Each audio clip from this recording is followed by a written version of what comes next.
parameter 10, command parameter.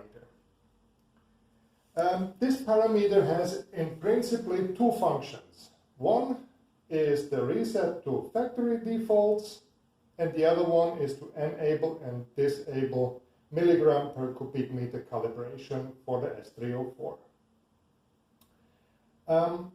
Let's start with the factory defaults.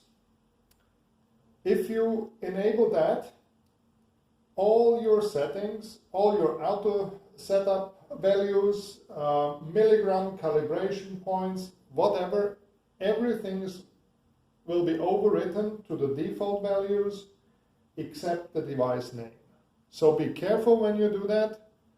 It's like ironing completely over all your settings, everything what you have done. Then number 2 and number 3, this is then to enable and to disable the milligram per cubic meter calibration. Well, let's navigate to parameter 10 and see how that works. 1, 7, 8, 9, 10. So now we have parameter 10, and we navigate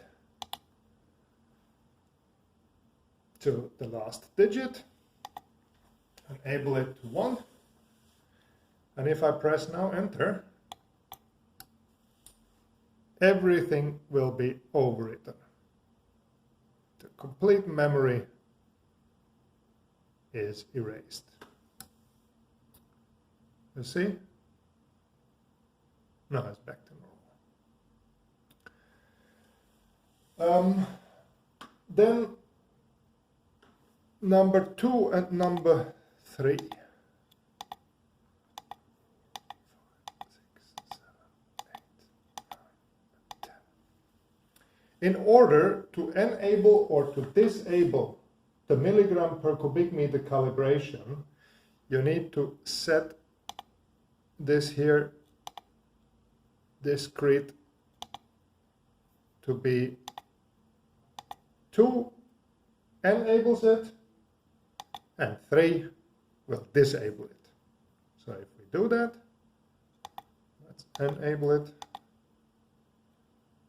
save, and back to normal. Now you are further on able to show milligram per cubic meter on a display if all settings are done before.